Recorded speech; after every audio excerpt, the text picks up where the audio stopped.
Hello, friends. Punster here again with a little intro to part 2 of our adventure. 4 parts do-gooder, an equal sprinkling of mutant gang, and a giant robot, all topped with a chaotic dashing of time travel for flavor.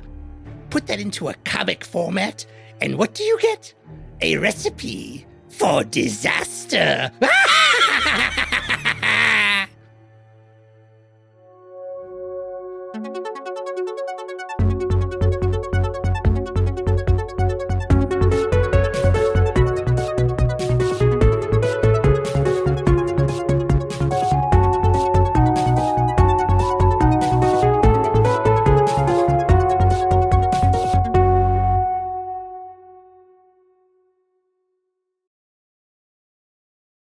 Well, hello, everyone. Hello. Welcome to part 2 of the April Fool's Day episode for this year, 2025, entitled A Valiant Attempt at a Re-Image of the Dark Horse Marvel in DC. Hold on, because I need to write that down real quick, because I need to see what the first letters of each of those... what is in there, Steve? What's the acronym? Oh my God, I gave away the entire adventure in the acronym. So no, you can't write that down. No!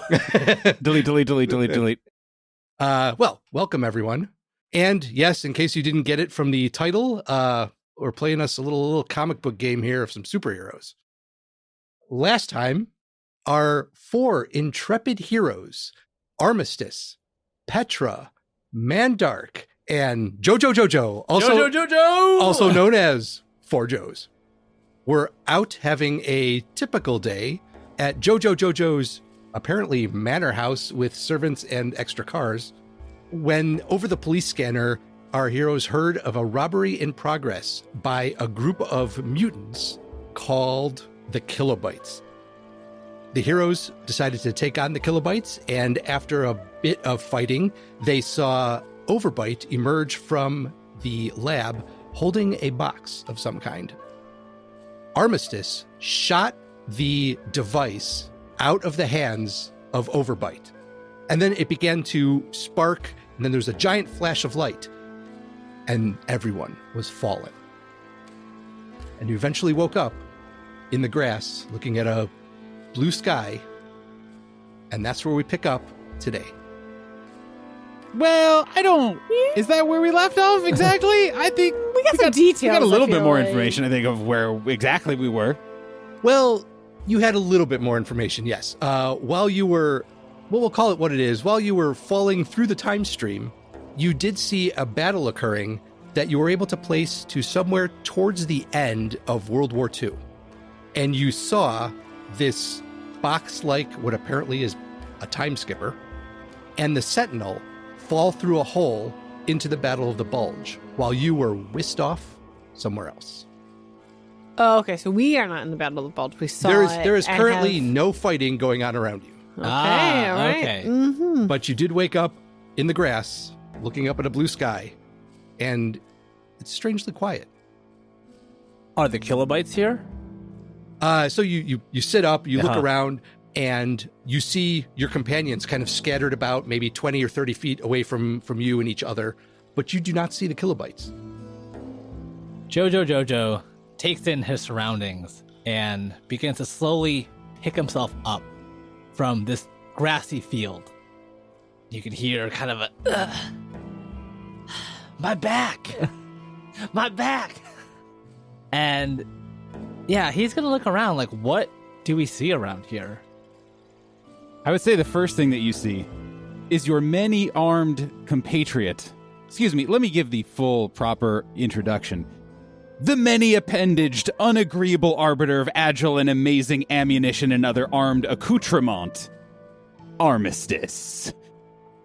He is facing where the portal was that just kind of shunted us into this reality and is shaking several fists at once, saying, "Let us back in! Let us back! Let us fight those damn Nazis!" And is just clawing at sand to try and get back to what he, an avid History Channel watcher, would know is the Battle of the Bulge.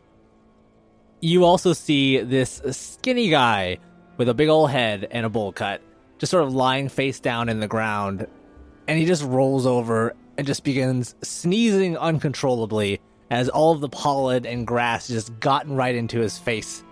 Achoo! Achoo! Where is this accursed place? Armistice, what's going on? You see him spin around and he glares at you from under the shadow of his upturned trench coat? Yeah, trench coat. That's probably about right.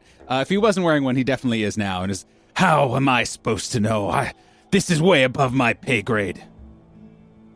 There is a very tall 7-foot stone gargoyle that steps between Armistice and Mandrake. Mandark. Mandrake would be a way better name. Actually, That's pretty good, actually. Mandrake, I believe, is one of the characters from Dr. Strangelove. Mandrake is the fictional root vegetable in the Yeah. Harry Potter universe that when you pull it, It's can kill you. Young ones will make you pass out. To be clear, Mandrake is a real plant. It's a Yeah. real root. There is a real plant called Yeah, a well, the mandrake. one I put top of the list is the fictional one. It does look like a creepy little thing. Its Yeah. roots are horrible, but it is not just a. J.K. Rowling did not invent it.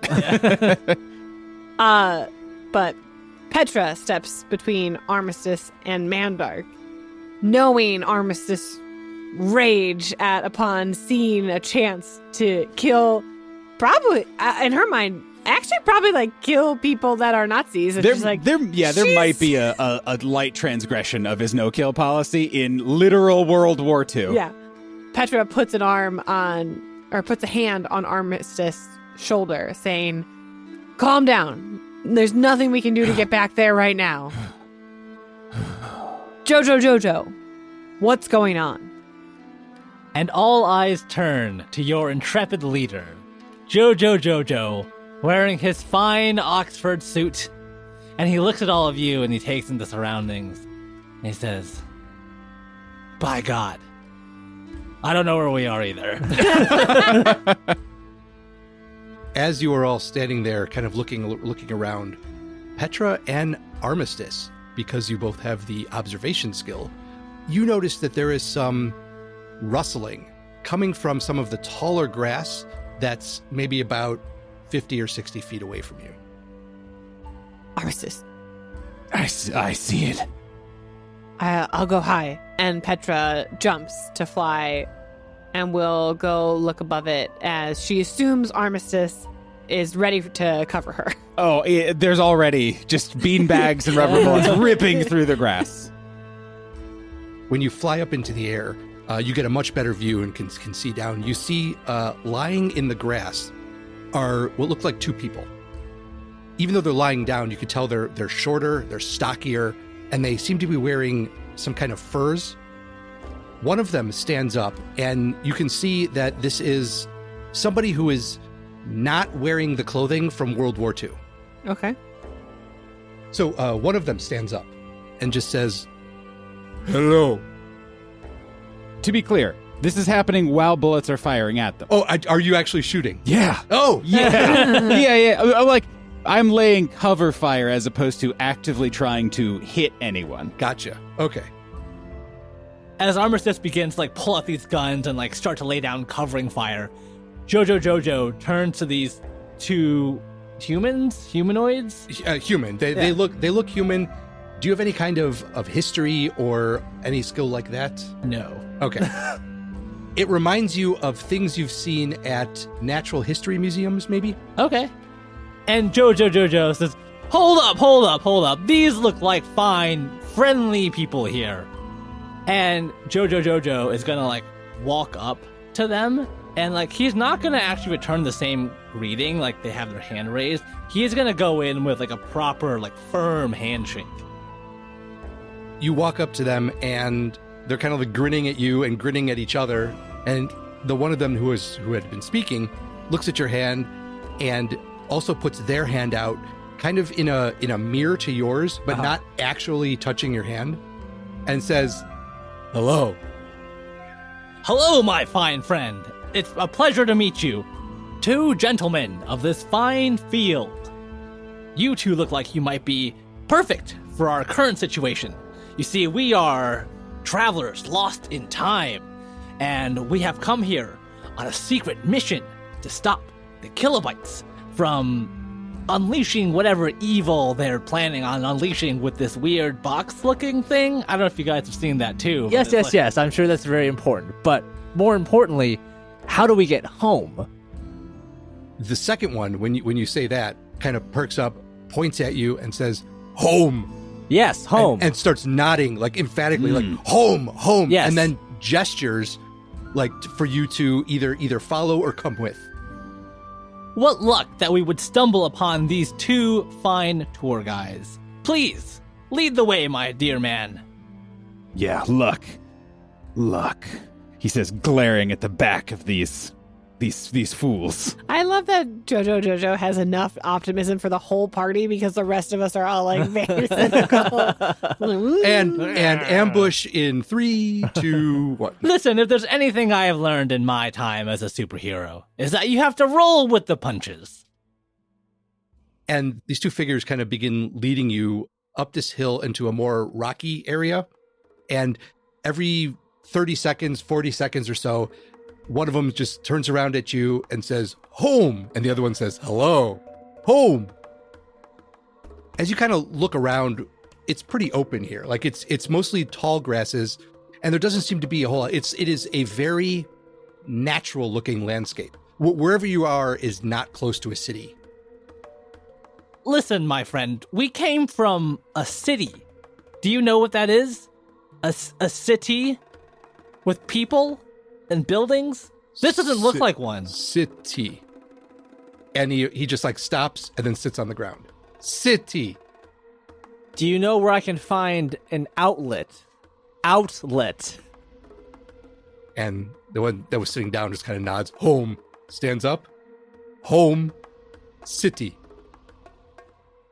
Petra, because you are flying through the air, you see something way off in the distance that number one, you haven't seen, at least outside of a museum before, but you see these enormous, let's call them hairy, possibly even woolly. What? Almost like elephants. No. Petra just like hovers midair and takes in the sight, like mouth open, just like, what? And then we'll fly back down to the group and start walking behind them and just say, I think we are quite a ways earlier than the Battle of the Bulge and our present time. I think I just saw a woolly mammoth. Blink. Just And keep actually, walking. Petra will grab onto Armistice flight handles and fly them up. I forgot about that. So that they too can... So Petra basically can prove that there are woolly mammoth around. So Armistice, you are carried up into the air by Petra, and you're looking around, and sure enough, you see way off in the distance. At first, it looks like a herd of elephants, but they are different enough that you could tell that these are more of the mammoth variety of large beast. I wish I had a better Jurassic Park quote to come up with in this moment, but Armistice just looks, just gazes. My God, our time on this earth is just a tiny speck against the passing eons of history. Eventually, it takes a little while. You're walking for probably an hour, and you get up into a rocky area where there is a cave entrance. You can see, now that you're getting close to it, that there are, I guess it could be best described as a small village. You do see a bunch of people walking around. There's families and women, children. There's other men walking around. And you get some stares as you're led through this group. Mandark, Yes. something runs into the back of your leg. So Mandark has been walking through this prairie for an hour, and his legs are jelly. He is wheezing. He is used to like. You are wondering, where is the pavement? Yeah. And why is the grade, the angle of this slope so high? Right, like he is so not used to this. And when something just rams into his leg, he just falls over immediately, face down into the mud. Just, are we home yet? There's kind of like a, and then some giggling, and then as a child runs off. I'm just gonna raise my hand up for Jojo. Just drag me there. I can't go on. Jojo takes a look at you and grabs your hand and is like trying to finish a conversation he's been having with one of the people here who he can't understand what they're saying. And he's just saying, no, they're not called chips. They're called crisps. Hello. No. It's soccer. You're arguing the wrong side. It's football there. No. It's football. Wait, you should just leave the soccer one there. I think it really fits. Yeah. I think the For Joe kind of vibe is that he would be weirdly arguing that. And he's going to look at Mandark. Like, what is it, Mandark? Can't you see I'm having a conversation here? I'm dying. Petra, observing this, flies down and picks Mandark up by his handles. Great. And will just fly at a slightly lower height. Okay. So eventually you're brought to this kind of this cave mouth, and you go inside. It goes in about maybe 20, 25 feet, but there is a couple things that are a little weird. There is what looks like a fur or a hide that is kind of draped off on one side that looks like it's blocking a part of the cave. But that's not the really weird thing. The really weird thing is that embedded into the rock of the cave wall is the back half of an ambulance. Took the right out of my mouth, Jonathan. Yeah. I'm still trying to figure out where the pun is in all this. Yeah. This one might be a little pun light. It's more of a weird what is going on type of game. Yeah. Petra puts Mandark down and Not in the, I thought you were going to say in the ambulance. Yeah. But Petra would like to check out the ambulance before putting Mandark in it. Okay. You start to move towards it, and you see there is a gurney that's in there that's seen better days. You see a lot of the cabinets and drawers are open, and things have been taken out, and there's stuff kind of on the little tables in the area. And when you get close, you could actually, there is a slight smell of like rubbing alcohol. Okay. But there's also no like golden box anywhere nearby. No, not that you see. You do, however, also see that there is what looks like a car battery, and you can see the wires coming off of it, and it looks like somebody has set something up so that the ambulance computer might be usable. The computer looks to you guys, number one, it looks old, but it also looks old from the standpoint of when you're from. So not only is this ambulance, one, doesn't belong here, but it also did not belong in our time either. Correct. Like this belonged 20, 30 years before modern ambulances were. Your best guess would be somewhere in the 90s. Armistice would just to make sure we're talking about the same thing to these individuals. He just like points at one of them and just like, you home? And points at the ambulance. The other one makes a kind of a larger, grander gesture, encompassing not only the cave, but you're guessing probably outside as well. Home. What about Chief? Leader? He looks at you, and right then, the fur on the side of the cave kind of like slides to the side, and your original guide steps out, followed by somebody who is we'll say out of place. Even to you seems out of place, and to this area seems out of place. It looks like they're wearing gym shoes with all kinds of holes in them. Like there's like a toe kind of sticking out and a ratty sock. Blue jeans that have seen definitely better days. And is also wearing kind of like furs draped over themselves, mostly because their whatever t-shirt they had has dissolved. This one steps out and he puts up a hand and he says, "Hello. Do you speak English?" Yes, We're we all do. just, I was gonna say, we all just look at each other. I think in character. We're all just, I think we were role playing. You can see the sheer relief on this person's face when you say yes. Mm-hmm. He's like, "It has been a very long time. My words are faltering, but it has been a long time. I have been here. Did my parents send you?" Sorry. Keep going. No. There's this box. I made this cool shot. And then Sentinel over there. There's the kilobytes. Do you know the kilobytes?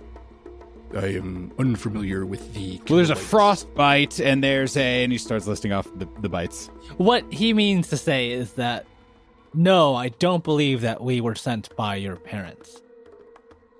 Petra in the background is just batting arms. Like just rotating between What? arms. What? Of like, that's the kid. That's the kid who disappeared 30 years ago. Then just say it out loud. Why are you... We don't need to whisper. I don't want to be rude. I don't know the protocols. There is no protocols. He's been living out of an ambulance for 20 years, and he's a child who's not a child anymore. Just tell him. Mr. Bancroft? Yes, Austin Bancroft. Yes, my parents. They said they finally sent someone. Still no. No, we just. Ooh, that is disappointing. I mean, I think they've been looking, but I don't think anyone thought to look for you here. It's been 30 years. I'm sorry. What? Yeah, we're from 30 years from Post. after you. Well, whatever happened. Oh my! Did you just make him in that voice just so you could say that? Sort of. I have only been here about 7 years. Mr. Bancroft, is it? I would really like to get home. Because if I have to stay here another second, I'm going to crawl out of my skin. Oh, believe me, I would also like to get home. Can we start with how you got here? I'm not entirely sure. I was at the Lincoln Memorial, walking out down the steps, when an ambulance came rushing down the street. I thought it was going to hit me, but before it did, there was a flash of light, and I awoke among these fine people. I thought that would have been more helpful. So the ambulance is not a time machine.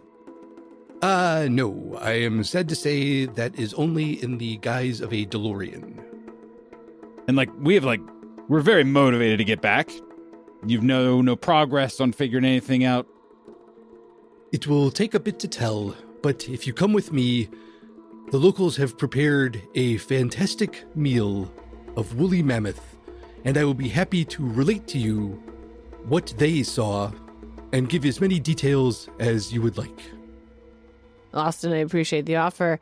Can we fast forward to you just doing like quick recap of it? Well, it is best done in song. Here's what happened months ago. Now here's what happened months ago. Now here's what happened months ago. Now listen to our story. What a downer. Day was normal. We got something to eat. When the sky lit up in a fiery fascist street, we saw that something came through. Those Hydra boys and the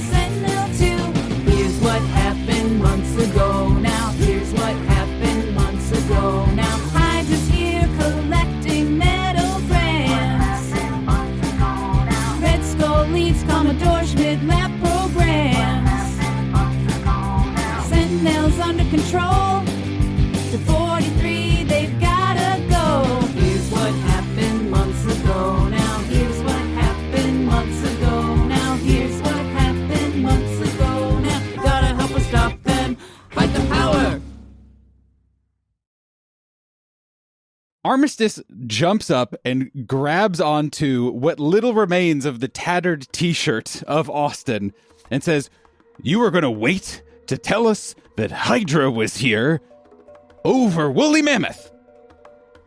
Well, it's not something that normally comes up a lot. We just time traveled here from 30 years to your future. We're not following normal, polite rules. You need to tell us everything right now. Well, Do you see this tiny human? He's dying. Menor, go see if there's like Zyrtec or something in the ambulance, please. I'm driving me insane. Can you just not cough for like 1 second? Just please, we're trying to think. Hydra is here. Please figure out something. Let's start with the basics. Where is Hydra? They've made camp only a couple miles from here. And strangely, they have either decided to leave us alone or have not bothered coming to look.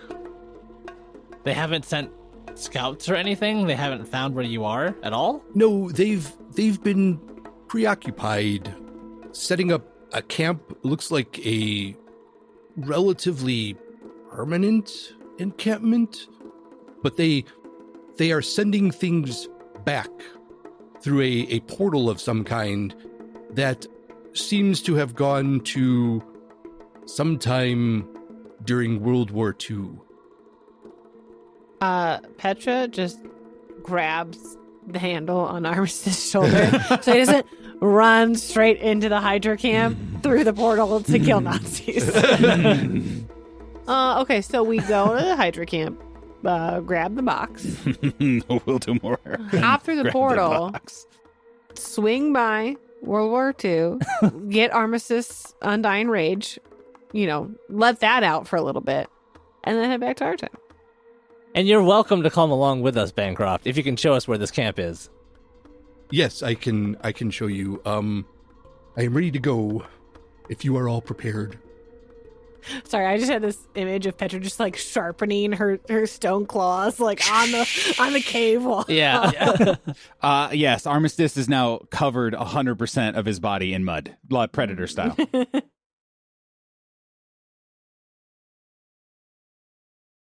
And now, a word from our sponsor.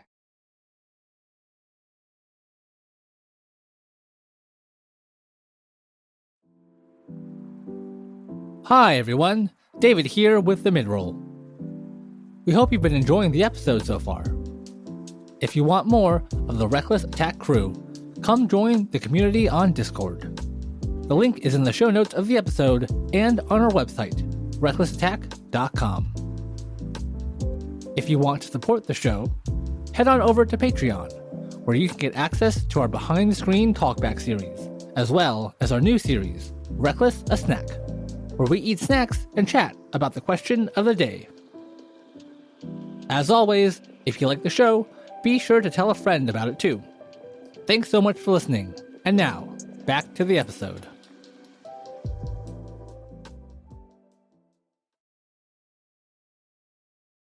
So you decided to try to get close to the camp and see what is going on there. It is a few miles, so it does take you the better part of an hour to get over towards this camp, especially if you're being careful. When you get there, you see Hydra is set up kind of like in these World War II large tents. And it looks like any films that you've seen of World War II, but also underneath one of these large tents, and the walls are opened on the sides of these tents. You see lying on a large wooden table, a 20-foot long robot. This one has a compartment in its side opened up. You see several wires coming out of it, and there looks to be a small laptop almost. And there is a gentleman standing there, furiously adjusting spectacles, typing on this laptop, and he seems to be giving some kind of status report. I know that is an evil scientist when I see We live in a comic book world. There's like, you can judge a non-zero amount about someone about the clothes that they're wearing, and that's I can tell evil exactly what scientists. kind of scientists they are based on the spectacles alone. Evil. Also, there's like a bunch of tents, but are there also banners of like the Hydra logo, just like hanging absolutely, out somewhere? absolutely. All the tents have it emblazoned on the and- side. I mean, like, Yes. they went 10,000 years into the past. There's nobody here Right. who recognizes it, so they're like, yeah, man. Yes, exactly. Yeah, they have claimed this particular iconography for them before any other iconography was invented. Okay, so this is the first logo ever created. I guess kinda. Yeah. Steve, can I go out on a limb?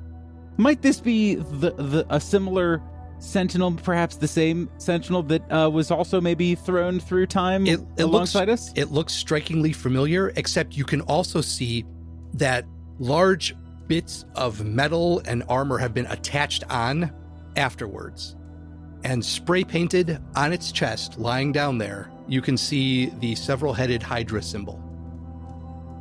Didn't the Sentinel go to the same time as the box? The time Time skipper. Yeah, It did. Yeah, do we see any? It's like a yellow box, right, with switches? I don't think we said what color it was, Okay, but yeah. it was a 1 foot cube box with a bunch of switches and buttons Yeah. on several Okay. sides. And in fact, you do see that, and you see it that it has a wire attaching to the Sentinel, and then another wire that is extending out behind the tent that the Sentinel is in, and you can't really see exactly where it's going. But you do see behind the tent some large, they look like lightning rods. So I'm kind of imagining, we've been traveling for a good bit. It's a couple miles to this camp, and maybe like the sun's starting to set. We're walking through this forest, we get into a clearing, we see this camp, and there's, these large tents, smaller tents. And I'm kind of imagining there's maybe like 30 or so people on That you see, and you see that most of them are doing some kind of drilling. So they're some of them are marching in formation, other ones are, you do hear the occasional crack of gunfire as they are shooting at some kind of target practice. Okay, so they're not like trying to be stealthy at all. They're like firing off absolutely bullets. not. They are acting as if they are fully in control of the area they are in, and if anything happens, they are more than well equipped to handle it. Okay. And like I'm also imagining like we're all kind of ducked behind like a bush somewhere, and Petra is like using their magnificent eyesight to like report all of this back. 'Cause like we can't hear them, we can't see them. But like Petra's like, oh no, I can see from like a mile away. I've got my observation skill, absolutely. Right. Okay, yeah. So I imagine we're like hearing all of this as you're relaying it back. And it's like, You won't let me approach closer using my disguise skill to be a living boulder. listen, you've brought that up 4 or 5 times this one. If you want to go, just go. You said no. You said we couldn't risk it. I'm just saying, that like we're all pretty shit at stealth. So like, And also, you look exactly the same in boulder form as you do normally. Look, pal. And Armistice like puts a hand and another hand on your shoulders. And it's like, look, no one wants you to be able to pull that off more than us. It sucks ass though. I'm sorry. We're here, keep trying, but it's high stakes situation. One day, it'll work. I'm sure it will. It puts another hand on your shoulder. I'm sure. I believe in you. Until then, he just cocks a shotgun. One additional thing while you are there is there's a low hum that kind of builds up, and the energy starts sparking between these two antennae. And you see from behind the tent comes a glow that kind of brightens and then dims. And you see somebody walking into the camp underneath the tent, walking up to that doctor. And this person takes their hat off, and you see their face is just a red skull. Oh, no. And as he's walking in, you see everybody there snap to attention and salute. And the doctor and this person talk for a little bit. And then the doctor salutes. The red skull turns. Wait, hold on. If we're being legally distinct, Armistice, his eyes narrow. He turns to everyone. He says, oh my God, it's him. The Crimson Cranium. Yes.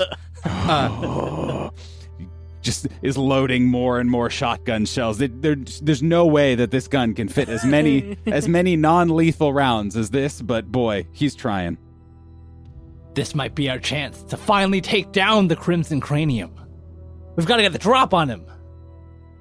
Unfortunately, he turns around and the Crimson Cranium makes his way back behind the tent to another thrumming power-up and flash a light and he's gone.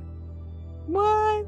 So so Just start sprinting. Yeah, Oh, right. I'll get him. Yeah. I can catch him. yeah. So it seems like they've been able to work the time skipper or something, right? It appears that way. Okay. Okay, do any of us know how to work a time skipper? Bancroft? You had a computer. That man is Commodore Schmidtlap. If you can get him away from the computer for long enough, I might be able to reprogram it to send you back to your time. Well, you're going to go in and reprogram the reprogram. I believe in I you. hope so. No, there's no hope. You're going to do it. There is no hope. Do or do not. I'm not trying to infringe on other IPs. Right. We're already close. We're already full. Yeah. All right, team. This is it. This is our moment back to the future. Now, being legally distinct also, no. It's time we show these scientists that they can't mess with the hero team.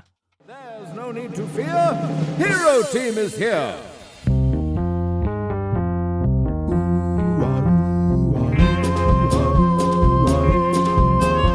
When Hydra in the past appears and breaks time laws that they should fear and threatens futures past from here, the cry goes out both far and near for Hero Team. Hero Team. Hero Team. Hero Team. Martial arts and healing factor. Multi-arms flying impactor. Hero Team. Hero Team. When in the past the racists breed experiments on who's perceived to be less than human breed, to right those wrongs in BCE comes Hero Team. Hero Team. Hero Team. Hero Team. Martial arts and healing factor. Multi-arms flying impactor. Hero Team. Hero Team.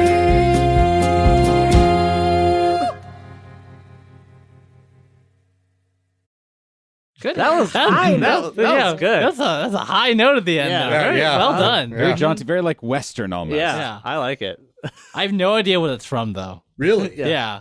I'm gonna be honest. I was just enjoying it as a tune. Yeah, I forgot right. that it was. I forgot it was even supposed to be Yeah. a reference. Oh, to It's just a something. good song. I'm so- here for it, but I don't know what it's from. Can I have inspiration anyway? If we say one more nice thing each. Yeah. Well, I will say, you guys are kind of underdogs in this fight. All right. Petra grabs the straps on the back of Armistice and also grabs Jojo and leaps into the air, flying above, and drops them both in the middle of this Hydra camp. And then right next to Jojo and Armistice, Mandark, already in his Dark Force form, just kind of appears in a burst of smoke and cold as he teleports directly next to his allies, the Hero Team. Jojo pulls a white glove out of his pocket and throws it to the ground, challenging all in the area. Hydra! We are the Hero Team! We've come to put a stop to your dastardly ways! Commodore Schmidtlap turns around to face you, and he, with one hand, removes the spectacles from his face and begins to wipe them on his lab coat. The Hero Team. I must say, this is unexpected. It was ingenious on my part, if I do say so myself. What better way to undermine the resources of the Allied forces than by removing them before their countries are even formed? And this Sentinel is a bonus I could not have dreamed of. By combining my consciousness with the mechanical body of this futuristic mutant hunter, there is no way we could lose the war. I will be unstoppable. The world will be Hydra's, and by extension, mine. And Jojo dashes forward towards Commodore Schmidt-Lab. All right. We're going to go into combat now. So you all act first, and then the bad guys respond. So you decide amongst yourselves who goes first. Petra wants grenades. Petra wants grenades. So you're pretty observant, so give me a look around, a look-see, if you will. Petra is this obsidian gargoyle and is trying to look around, find the armory to grab the grenades. I will... Ooh, wait. I can do this and then play another card. Right? Yes. So, yes, you can play the one for edge and then play a second card. So I add my wisdom to that? Or willpower? Yeah, so the total of the cards plus your willpower. 15. You find a crate, and inside the crate, it is labeled in German, but... You know, I'm a gargoyle Hansa from Granada. Europe. But also, because the top is open, you can clearly see what is inside. Yeah. And if you would like, you can dive down to it, grab it this round, but you'll be on the ground for... Great. I will go to grab the box. Okay. Forjo is going to call from out of the tent. Austin, get over here! We found the computer. We need your weird technomancy. Get over here. On my way. He's kind of staying behind one of the flaps out of the sight of the sentinel, but he's near the table and near the computer. Okay. Jojo is going to walk straight into the tent. And he is going to really make himself wide, puff out his arms and give his biggest I'm a Strong man. yeah, kind strong of man kind of thing. And he's going to try to intimidate everyone into cowering in front of them. Because we've just dropped from the air. Jojo has laid down his gentlemanly challenge. And he wants to overpower this Commodore, this scientist, with words. And keep in mind, this is 1940s era Hydra, so they have not seen a peak physique Yeah. like right, his. Right. And it was a full body panel of Yeah. just him and his glistening muscles. A full spread. Yeah, yeah. And there's this word bubble. Jojo is going to start by unbuttoning each button of his suit, and then he will take his dress up button shirt and just tear it apart and pull the buttons off and just unleash his glistening perfect physique that he has crafted after years of extremely expensive personal training. Excellent. Now, do you have any kind of intimidation? I do. I have intimidation, and I am going to use this trump card, which is a 9. So I get to draw again. That is a 3, bringing me up to a total of 18. 18. Intimidation. Wow. Commodore Schmidt-Lab looks at you, and his eyes go a bit wide, and he does take a step back, and he takes a step closer to the sentinel that is lying down on this table next to him. Let's call it a higher difficulty for him to be able to do anything. Okay. In the next round. Okay. All right. So Mandark, in his dark force form, is standing in the middle of this camp. And he's scoping around, seeing, groups of soldiers starting to get ready and charge into the hero team.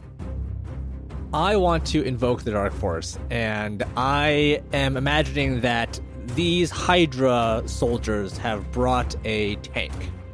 And I want to craft a hand from the Dark Force underneath the tank and just throw it at the biggest concentration of soldiers that I can find to send them scattering. All right. Go ahead and play at least one card and add your Dark Force to it. So I am going to use this 7, and I'm also going to discard this 1 in order to convince the Dark Force to help me out. So that's going to be a total of 20.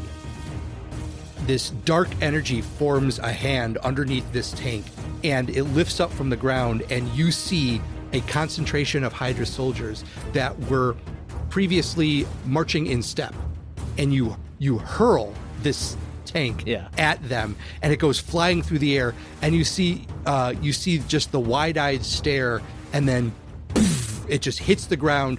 Dirt erupts everywhere, and you're fairly certain that you hit some of them, but you can't really see anything right now because the amount of dirt and dust that got kicked up when this tank slammed into the ground. Hell yeah.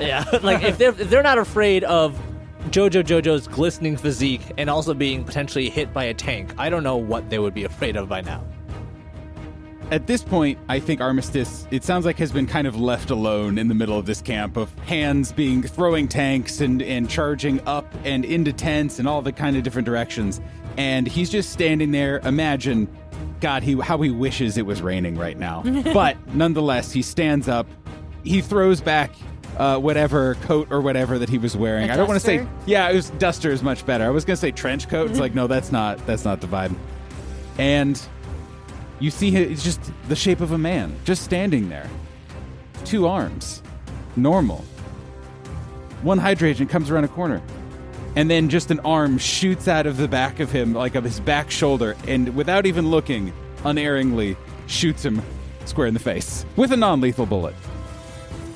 He is just going to start sprouting arms in every single direction. There seems to be no limit to them, and each of them are spinning around like a top as he is just calmly, wordlessly, walking through this camp like a machine, ensuring that 4 Joes gets as much time as he needs to get what we need to get to go home. Anyway, I'm shooting Marvel Nazis. Gotcha. God, I'm just imagining there's it's dark, there's like the breeze, and there's like a campfire nearby. Oh, and, yeah. Like, everything is just lit with all these really sharp shadows. And it's just like, all of a sudden you see Armistice's arm like pop out, and it's just like 8 different panels of just like the hands like shooting them. Just muzzle flash, Yeah, muzzle flash, muzzle yeah, flash. Yeah. So I'm going to play this 6, and that is I think 25 total. Wow. Again, I'm just shooting around whoever is kind of Right. showing up at this point. This Hydra agent that had come around the corner and starts to draw their weapon when the helmet that he had on just gets impacted by something, and the helmet flies off, and this Hydra agent is launched a good couple feet into the air and then slams down on their back, completely unconscious, with a large red welt forming Perfect. in the center of Yep. their head.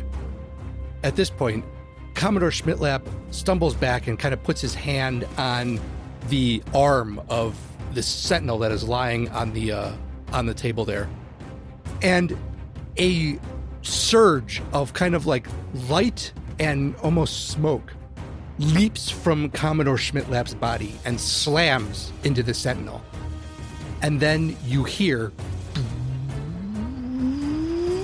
as the light in the sentinel's eyes comes on, and it sits up. The speakers begin kind of like sparking to life again, and because Commodore Schmitlap doesn't have full control yet of the sentinel, it's almost like his internal thoughts are starting to be projected out of these speakers.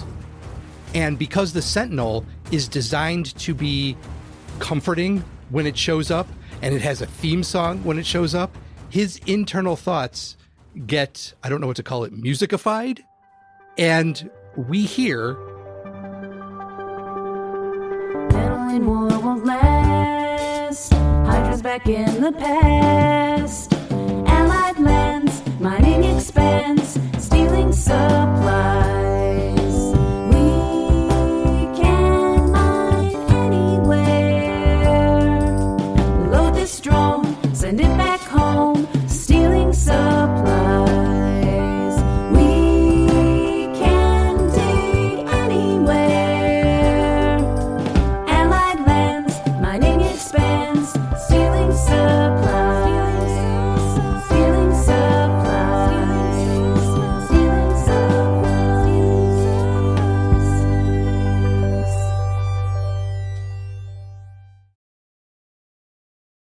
It's really amazing how the Doctor loses his German accent through the power of song. well, because it's an American-made product. Ah, sure. Yes, that makes sense.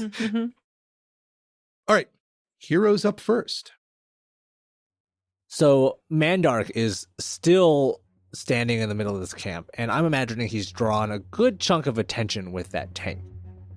I'm thinking that a lot of the officers, a lot of the soldiers in this area are starting to like run towards him, and they're firing bullets left and right, and they're trying to stop who's ever just throwing all these tanks around. What I want to do is actually, as all these people are funneling into the center of the camp, I'm going to try and trap them in here with me. Oh, okay. So I'm going to invoke the Dark Force, beg the Dark Force, please help me this one time. Again, you see, you keep using the word invoke, and that certainly is not accurately representing what's going on here. I'm going to just create a big old dome of Dark Force around me and try to catch as many of these soldiers in here with me as I can. Okay. But I'm going to leave the Sentinel and the Doctor over to Jojo. Okay. So I'm going to use this 7 Doom. Ooh. And that's going to be a total of, once again, 20. So that comes to me, and you have to Discard you a get card. hurt. Yeah. Yes, and I have to discard a card to invoke the Dark Force.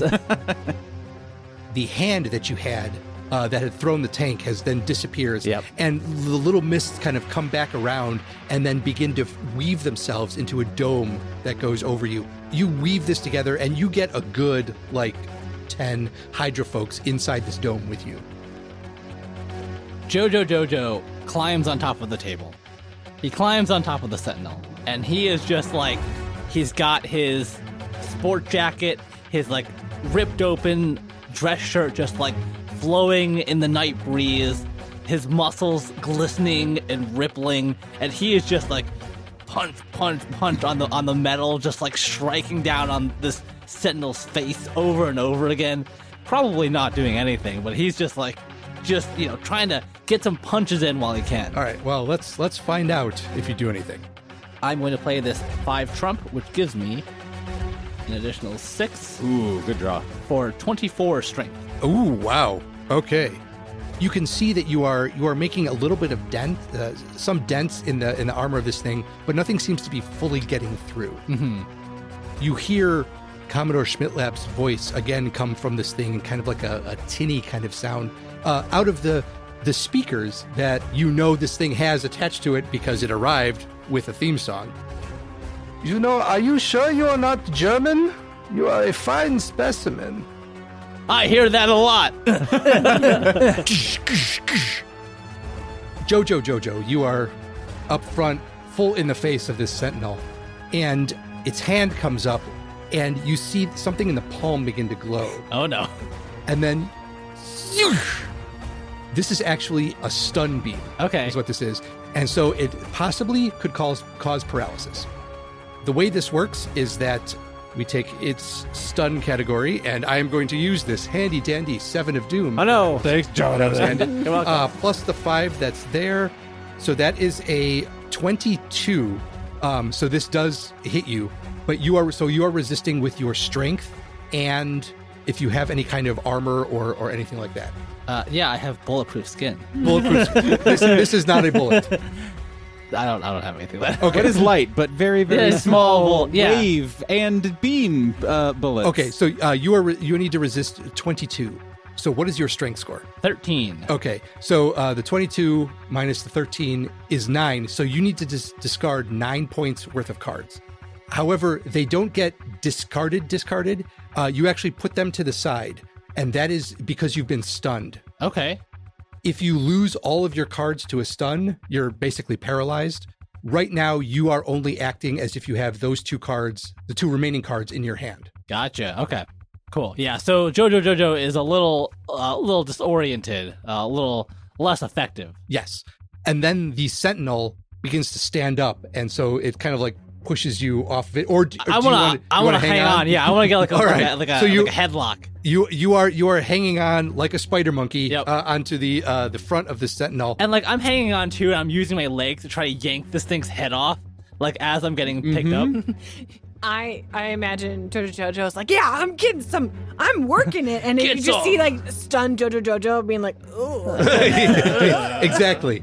Yes, it's you are clearly somewhat out of it, but you don't think you're out of it. the Sentinel stands up, and it seems like Commodore Schmidtlap doesn't have full control of this particular Sentinel. I'm going to need the Sentinel to roll a dexterity saving throw to not get blinded by the tent it stood up into and is now trapped like a ghost. That could be, yes. So it stands up and, well, let's see. What's its agility? You said it's 20 feet tall, so... It is, and it has some agility, but it has the same agility as like your average guy walking down the street. So it stands up and the tent comes up with it. And so the Sentinel and Jojo are now covered. I forgot about Jojo. Yep. Who turned off the lights? Are now covered in this tent. That brings us to top of the round. No, I'm sorry, contingent action. Or does it? Yes. Steve, would you say at this juncture there's been a bit of a rally of various... There is a Dark Force dome that you saw encapsulate a pretty decent-sized group of them, but there are other ones coming around it and they're headed in your direction and fairly close. Excellent. Armistice looks up at the huge dome of darkness and all of the soldiers and Hydra pieces of shit running around the side, and he looks down. He looks down at the Hydra officer at his feet. And he's like, it's just like I imagined all those years ago when I was a naive 27-year-old playing Call of Duty, praying I'd get the chance to punch and shoot Hydra bastards like great-grandpa Gunner used to. And as soon as they start to get close, he retracts all of his arms into him. And there's just a moment, and then a seemingly infinite number of arms shoot out and all clap. Because he is using his Sonic Slam attack to try and incapacitate as many people as possible, and then also, hopefully, steal all of their much more lethal weaponry. All right. So That's pretty good. So what he is going to do is that it again is a Sonic Slam. It is an average strength action, and anyone who he is successful against, and again arbitrate however you so choose, is disoriented and therefore then lose their action for the next round. I am going to play this Hulk card, this strength card, so it is a trump. Okay. So I will draw another one. Fingers crossed. A 3. Okay, that's fine. That is a total of 18 total? 18. Wow. Okay. So these are relatively average soldiers. Yeah. I do have the 5 from the narrator card that gets added to their strength for resisting it, which is only going to be then a 9. Oh, okay. All right. I feel much better about my 18 then. Cool, Yes. cool. Essentially, they get hit for 9 points of damage apiece. So in order to determine how many, I'm just going to flip another card. That sounds great. 4 of them, just this wave comes from you slapping together all of your hands at once. Just emanates out from you in a cone area and just immediately knocks over 4 of them. Excellent. And then you see just one single tear running down his face at the sheer beauty of what he has just accomplished. And that's the end of this panel. We're going to start a new one. So who would like to go first? I'll go ahead and take the first action. Okay. Armistice, in response to this, he's going to yell out to everyone of like, we need to buy some more time. And he is going to essentially... Doesn't he use his flares? Yes, he uses another... He shoots off another flare, a color-coded flare. Right, you can't just Color-coded yell for buy some time. Yeah, you Yes, can't buy a yell little bit out. more time. Yeah, buy more The time. flare yells, buy some time. Thank you, Jonathan, Yeah. for Enforcing your reminding character me. choices, yes. Exactly. And after the flare goes up, he literally starts like rolling around the ground on his arms, like all like roly-poly style, and just picking up as many loose guns as he can of all of the various soldiers who have just been stunned. And I don't know if that counts as a full action, since I'm not like disarming them per se, and that they're all already knocked unconscious. But I'm happy to do whatever. I will give you your shots again as a contingent after you have done this after the round. So you kind of like you roll around, you pick up all the stuff. There's a lot of somewhere between 4 and 8 new, very deadly Hydra weapons are now in a variety of Armistice's hands. Yes. So Mandark is in this large dome made of dark force. And I'm imagining that there's just been so many Hydra agents that's been firing at him continuously, and all the bullets have just been passing through him as he stares them down in his dark force form. He is silent the whole time. He's glaring at them. But in reality, he's struggling to breathe. Yes, that's true. He's trying really hard not to pass out.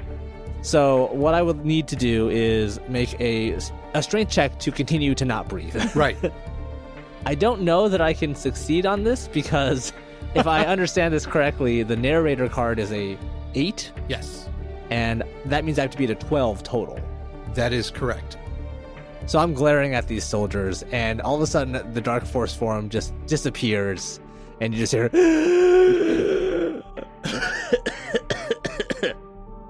You look up and your eyes are a little bleary, but you see the soldiers, and it's kind of that moment where they're like, when the dome went up, they kind of looked a little panicked and were looking to get out, and now they see you and they're like, oh. And so they start to, the weapons are getting trained on you right now. So for my turn, actually, what I'm going to do is I'm going to invoke the Dark Force to actually change the shape of this dome a little bit, and I'm going to create a skylight, essentially, because I know that Petra, went for that box of grenades at the beginning, and I just yell out, Petra, you know what you have to do. You also know, Petra, that Mandark has the power of regeneration. Petra's just like, you're a real one, Mandark. Right on.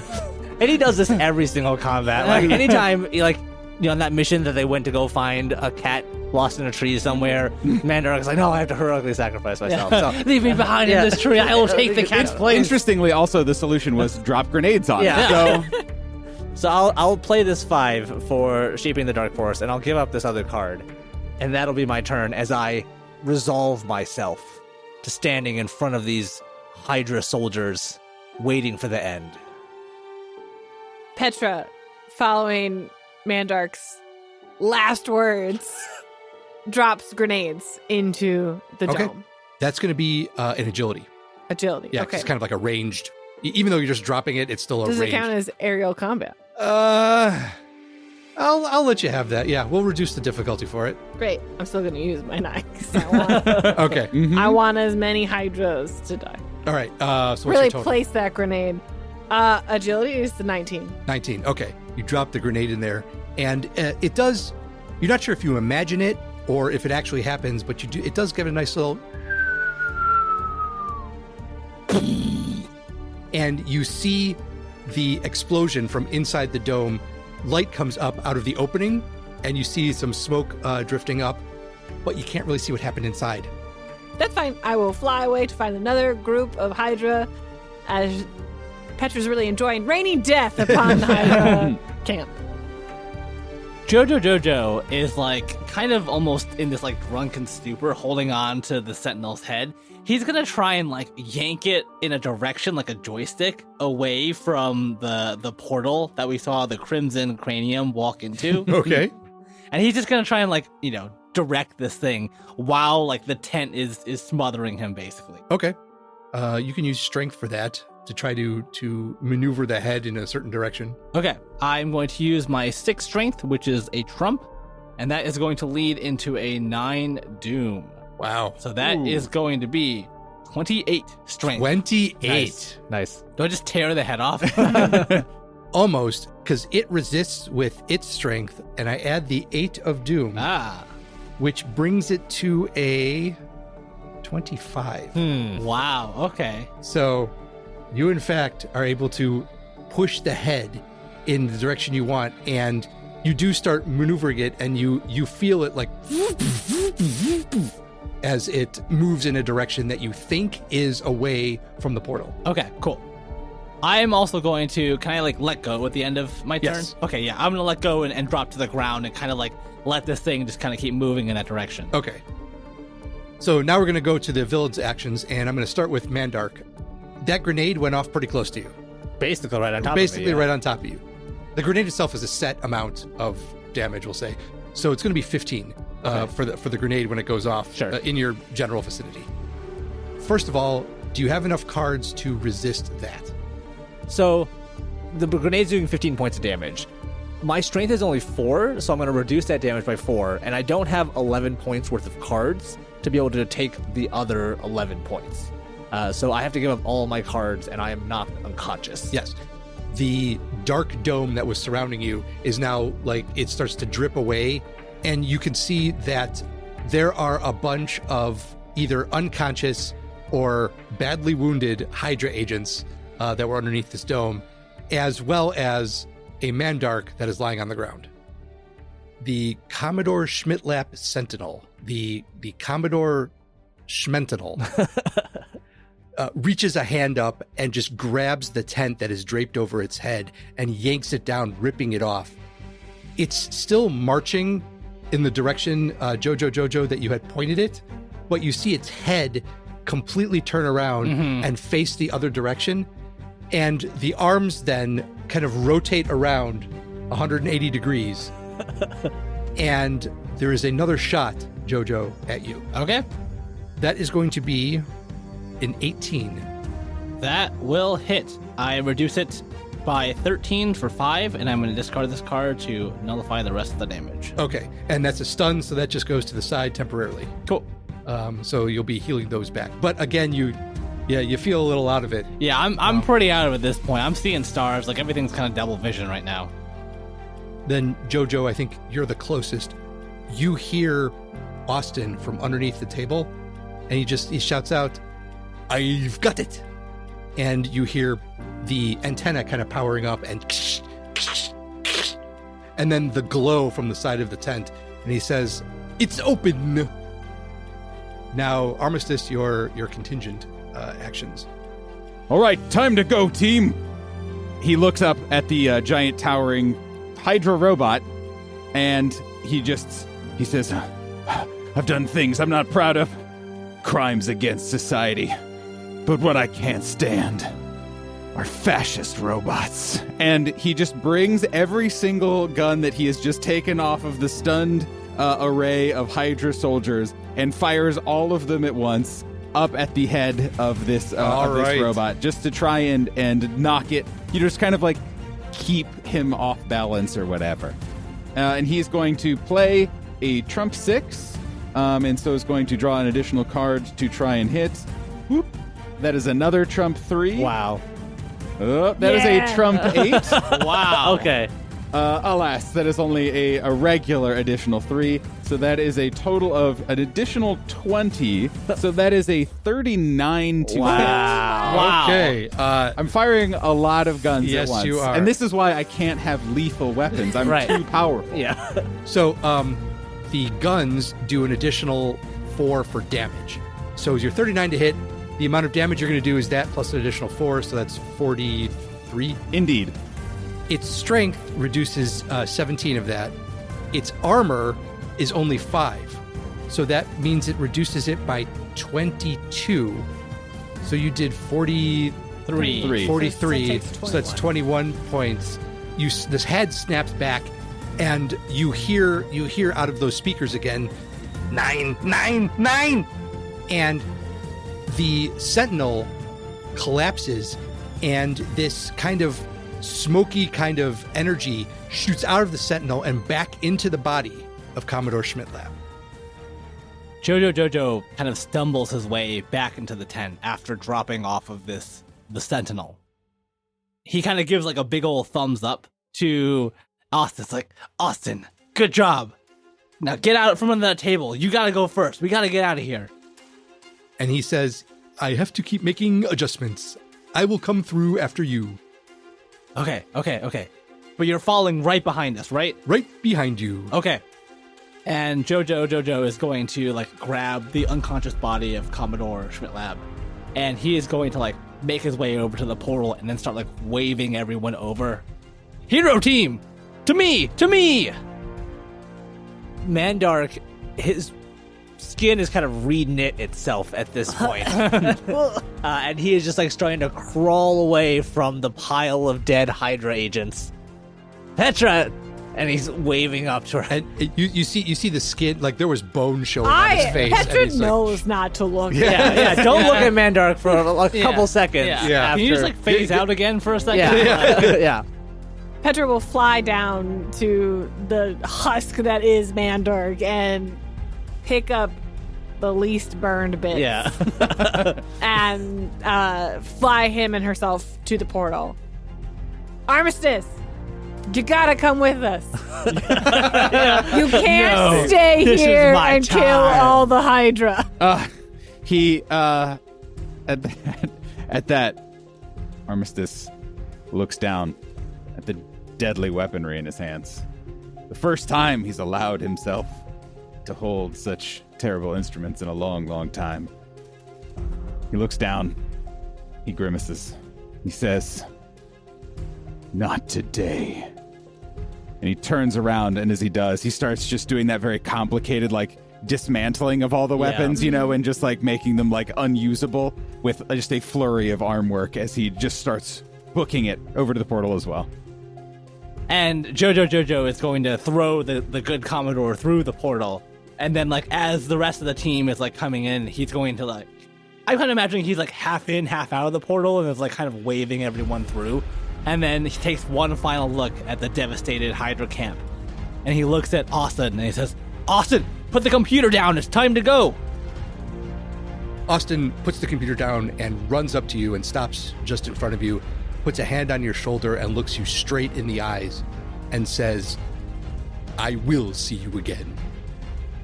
And then shoves you into the portal. There's some bright lights, some weird, you can get the feeling that you're floating. You see that in front of you, this circular opening appears and you're moving towards it, and you can see light on the other side of it. As you step out, you immediately are assaulted with sirens and honking and all of the sounds that you associate with the modern day. You are a ways off, but you can make out the building for Pemput Labs, which is kind of where this whole thing started. And you see a couple of the members of the Kilobytes handcuffed and kind of being led away. Moving very slowly up to you is a humanoid turtle. Drenkar. Drenkar, 2025. Well, you do recognize them. This is the master of the stunning strike, Rigger Tortoise. Is he a zombie or what? No, but he likes to stun and paralyze people. He's just rigorous. Yeah, you gotta like drop that last one in here. Like you can't let the April Fool's show go without one last one. Mm-hmm. Armistice, you see an elderly gentleman kind of coming up to you. You recognize him as the one who kind of just kind of like appeared there right before you had shot the time skipper. He kind of nods and he says, "I'm glad you made it. I wasn't sure." You look like really familiar for some reason. Where do I know you? Well, it's only been a few moments for you, but it's been 35 years for me. Well, 10,035 years. And that's where we'll end the episode, everybody. Woo! Yay! April Fool's Day, everybody! We saved the day. You did. With puns and music.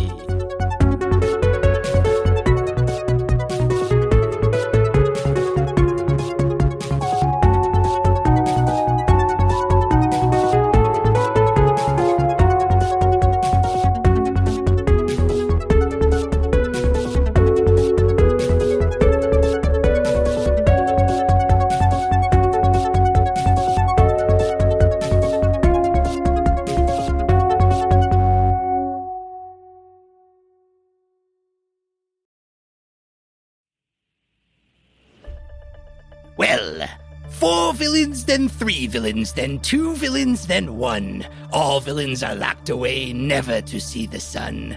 Although we end our show here, there's still more to go. A jailbreak? A great escape? With revenge on our heroes!